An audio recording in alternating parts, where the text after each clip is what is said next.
Now we will discuss a result in the experimental approach to probability. Consider the tossing of a coin.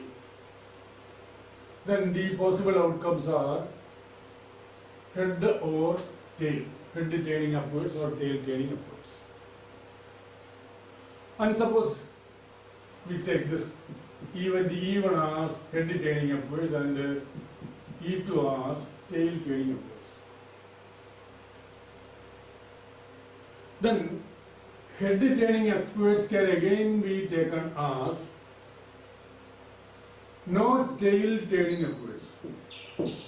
No tail turning upwards is that the outcomes are head turning or tail turning, there is no other result.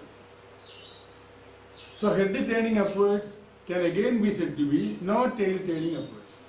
Similarly, tail turning upwards can be said to be no head turning upwards. Same. We define this E1, E2 different ways. Anyway, we can define. And then in this case, this probability of E1 and the probability of E2 can be obtained by conducting an experiment. Suppose the experiment constitutes 100 tosses. 100 tosses. And suppose we obtain this head, say some 60 times, and tail some 40 times, 60 and 40. Suppose. Then in this case, probability of E1 is equal to 60 by 100 and that of this E2 is 40 by 100, and in this case, this probability of E1 plus probability of E2 which is equal to 60 by 100 plus 40 by 100 which is equal to 1. 60 plus 40 by 100 sum. It's equal to 1. The sum of the probabilities of these two equal to 1. Again, consider another experiment of tossing two coins together. Two coins together. Then the possible outcomes are two coins.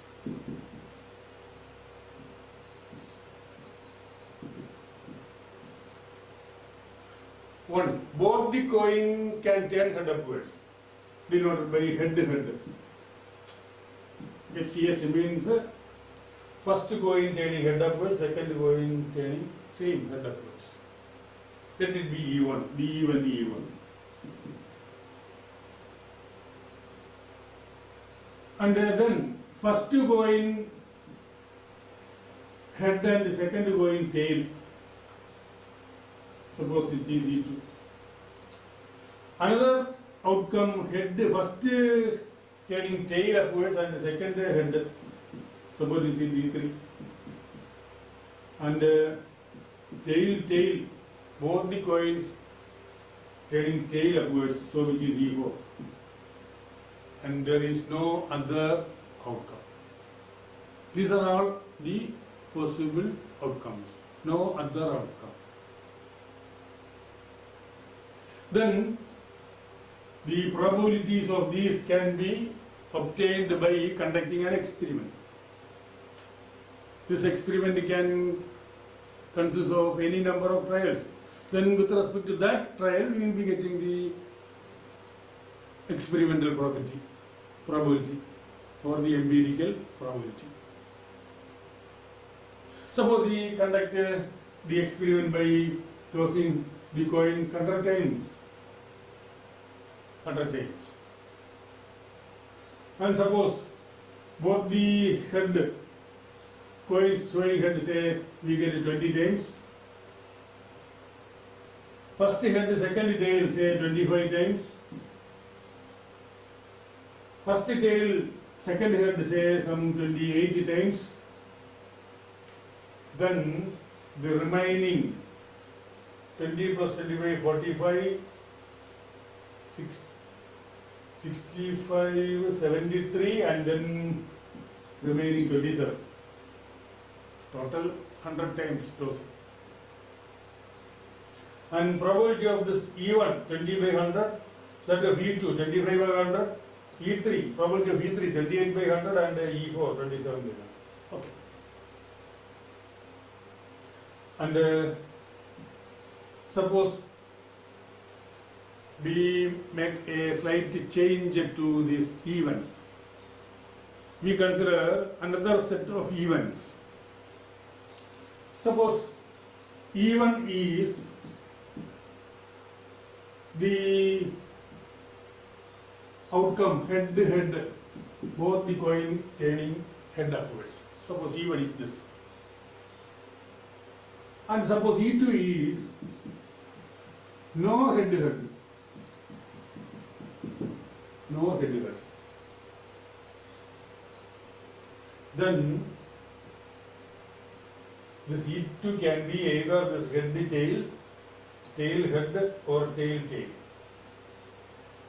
Then if the experiment gives this results, head head 20 times, head tail 25 times, tail head 28 times and tail tail 27 times in 100 tosses, then probability of this is, probability of E1 in this case is 20 by 100, and that in this case probability of E2, probability of E2 is no head head is the remaining sum of these three.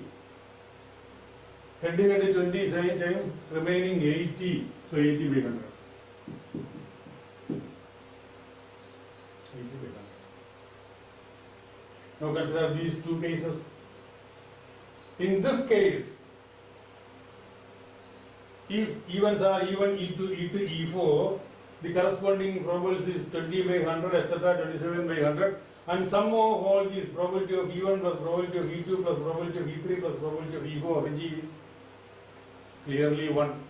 20 by 100 plus 25 by 100 plus 28 by 100 plus 27 by 100 equal to 1. In this case, E1 and E2, the sum 20 by 100 plus 80 by 100, probability of E1 plus probability of E2, which is also 1. And in this case, or in these three cases, tossing coin, one coin, tossing two coins together, and first collection of events this, second collection of these two events.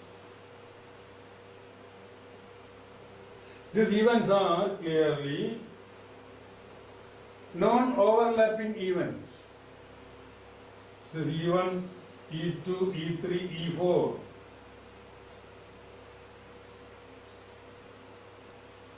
This is not overlapping. And their sum is 1. Here E1, E2, no overlapping. There is no common outcomes in E1 and E2.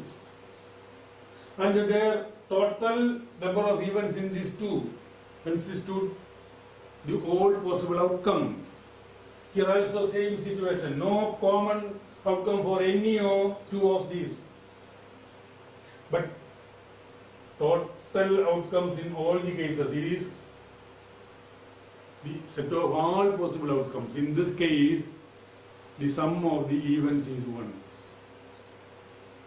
Sum of the probabilities of the events is 1. That is the result.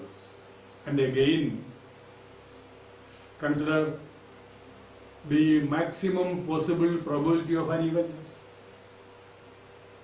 In the case of 100 tosses, head can occur maximum 100 times.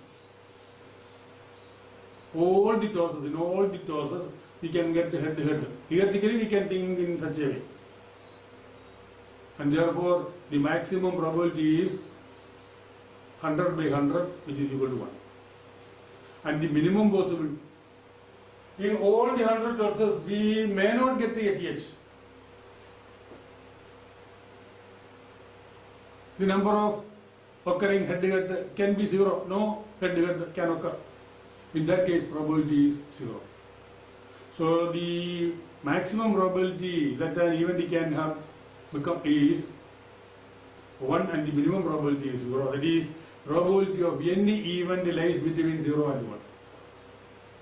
and that is another result. This probability for any event E, probability of E lies between 0 and 1. 0 and 1. And if all the events are non-overlapping events and the total of all events constitute all the outcomes, then their sum is equal to 1. Total probability is 1. And if the events are overlapping events, the situation is different, and that not included, the discussion not included in your syllabus, and therefore we do not discuss that. So this much result necessary, and with these results we go to the exercise. Okay, that's all.